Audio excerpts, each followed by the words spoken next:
అందరూ మునిగిపూడేనా? మొత్తం అందరూ మునిగిపూడి పక్కన అదే కదా సార్ వంద ఊరు. అదే సైకిల్ ఇదేనా ఫస్ట్ సైకిల్? వాళ్ళ అక్కాయి 10th క్లాస్ లో 574 సార్. మీకు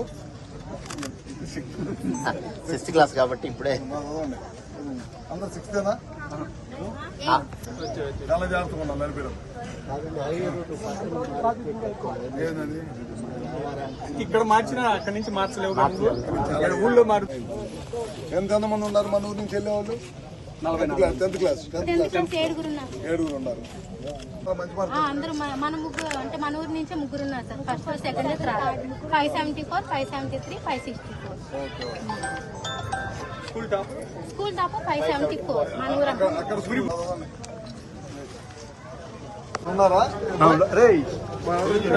ఇప్పుడు నిన్నటి దాకా మనం ఇదేంటంటే ప్రోగ్రామ్ గవర్నమెంట్ స్కూల్లో పిల్లలకి మాత్రం చేస్తున్నాం. మనం 6 నుంచి 10 దాకా ఉండే పిల్లలందరూ కూడా స్కూల్కి వెళ్ళడానికి ఇబ్బంది లేకుండా ఉండాలి. పొద్దున్నే నడిచి వెళ్తుంటారు, వాళ్ళ లేకపోతే వాళ్ళ తల్లిదండ్రులు వదిలిపెట్టాలి, 2-3 కిలోమీటర్ల దూరం వెళ్తుంటారు అనే దానికోసం మన ఎలక్షన్ అప్పుడు తిరిగేటప్పుడు చాలా మంది అడిగారు పిల్లలు.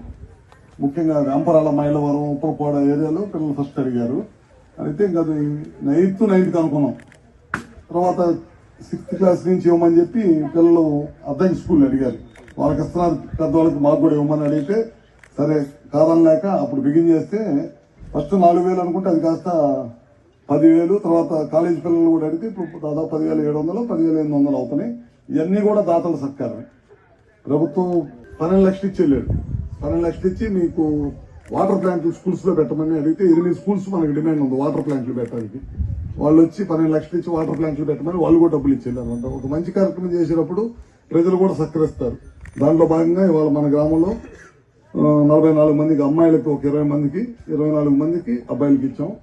ముఖ్యంగా లోకేష్ గారు విద్యాశాఖ మంత్రి అయిన తర్వాత స్కూల్స్ లో బాగుండాలి. స్కూల్ పిల్లలకి ఎట్టి పరిస్థితుల్లో వాళ్ళకి యూనిఫామ్, మంచి యూనిఫామ్, మంచి షూస్, బ్యాగ్, బుక్స్, టైంకి బుక్స్ ఇవన్నీ ఇవ్వాలి. దాంట్లో ఎక్కడ కూడా పార్టీ రంగం ఉండకూడదని చాలా మంది అడిగారు నన్ను. పత్రం వేసి కూడదా అని సైకిల్కి. వదిలే పిల్లలు చదువుకోండి ముందని చెప్పి చదువుకుంటే తర్వాత వాళ్ళకి అవగాహన. ఇప్పుడు చాలా మంది అసెంబ్లీకి వచ్చి చూసి వెళ్తున్నారు. మన కాన్స్టిట్యున్సీ నుంచి కూడా 2-3 స్కూల్లో వచ్చి అసెంబ్లీకి వచ్చి అసెంబ్లీ ఏ విధంగా జరిగిందని కూడా చూసి వెళ్ళే వాళ్ళు కూడా ఉన్నారు. నేను తిమ్మలో ఒక రోజు అడిగారు, ఒకరు అంబేద్కర్ గారి జయంతి రోజు ఒక ఆయన అడిగారు, మా పిల్లలు ఇంట్లో 2 ఉంటే ఒకరికి వస్తుంది, ఒకరికి రావట్లేదు అంటే ఒకరిని చదువుకోమని ఒకరిని కూలికి పోమని అని అడిగారు. అడిగితే అది అప్పుడు అక్కడి నుంచే నేను రాజశేఖర్ అడిగారని బాబు గారికి పెడితే మన గవర్నమెంట్ వస్తే అంతమందికి వస్తే అంతమందికి ఇచ్చేదాన్ని ప్లాన్ చేస్తున్నా ఉన్నారు. గవర్నమెంట్ వచ్చిన దాని ప్రకారం మార్చి నెల పెట్టుకుని ఒకే రోజు తల్లుల అకౌంట్ లోకి 10,000 కోట్ల రూపాయలు వేసిన గవర్నమెంట్ ఏదైనా ఉందంటే భారతదేశం మొత్తం మీద చంద్రబాబు నాయుడు గారు గవర్నమెంట్. అంత పెద్ద ఎత్తున చేశాను. ఎందుకంటే ముఖ్యంగా స్కూల్ ఎడ్యుకేషన్ బాగుండాలి. పిల్లలకి చదువు తల్లిదండ్రులకు భారం కాకూడదు. పిల్లలు తల్లిదండ్రులు మా అబ్బాయిని చదివిస్తారంటే మా దగ్గర డబ్బు లేదు, వాళ్ళని చదివించలేకపోతున్నాం అనేది ఎక్కడ కూడా వినపడకూడదు. పిల్లలందరినీ చదివించాలనే ఉద్దేశం కోసమే తల్లిదండ్రులకి డబ్బులు వేసే కార్యక్రమం చేస్తుంది. యూనిఫామ్ కానీ అన్ని